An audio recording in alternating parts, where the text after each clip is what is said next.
രാത്രിയിൽ പെയ്ത പെരുമഴയിൽ ലോകം മുങ്ങിപ്പോയി. ഇവിടെ ഇവൾ 28ാം നിലയിൽ കുടുങ്ങിയിരിക്കുകയാണ്. കയ്യിലാണെങ്കിൽ ഒരു കുഞ്ഞു ബ്രെഡ് മാത്രമേ ഉള്ളൂ. എന്നാൽ ഇവിടെ അവളുടെ ചേച്ചി എല്ലാ ദിവസവും വ്യത്യസ്തമായ ഫുഡാണ് ഉണ്ടാക്കി കഴിക്കുന്നത്. സോഷ്യൽ മീഡിയയിൽ അവൾ പോസ്റ്റ് ചെയ്തതും അനിയത്തി അത് കണ്ട ഉടനെ അവളെ വിളിച്ചു ചോദിച്ചു എവിടെയാണെന്ന്. കമ്പനിയിലാണ്, ഓവർ ടൈം വർക്കാണെന്ന് പറഞ്ഞു. എന്നിട്ടും അനിയത്തി മഴയുടെ ശബ്ദം കേട്ടില്ല. പകരം അവൾ കോഴികളുടെയും താറാവുകളുടെയും ശബ്ദമാണ് കേട്ടത്.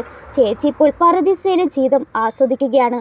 അവളുടെ അനുജത്തി കഷ്ടപ്പെടുന്നത് കാണാനായി അവൾ ക്യാമറയിലൂടെ അനുജത്തെ നിരീക്ഷിക്കുന്നുണ്ടായി.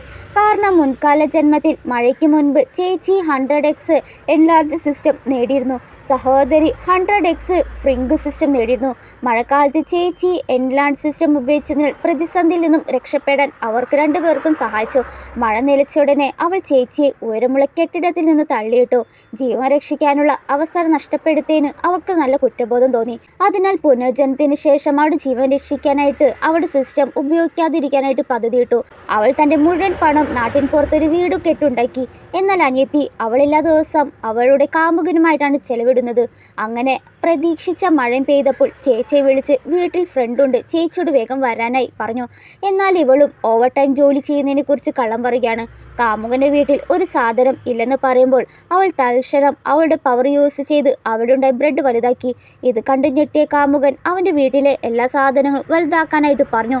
ഇവളും തൻ്റെ പ്രണയം അവനോട് പറയാൻ അവസരം മുതലെടുത്ത് പറയുമ്പോൾ അവനും അവൻ്റെ കാമുകിയാക്കാനായി സമ്മതിച്ചു.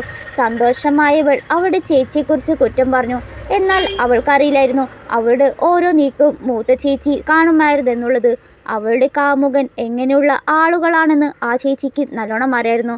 ഇപ്പോൾ ലാഭത്തിന് വേണ്ടിയാണ് അയാൾ ഇവളെ സമീപിക്കുന്നത്. പിന്നീട് അവൾ എല്ലാം മനസ്സിലാകുമ്പോൾ നല്ല വില നൽകേണ്ടി വരും. ആ നിമിഷമായിരിക്കും അവൾ ചേച്ചിയുടെ പോസ്റ്റ് കാണുന്നത്.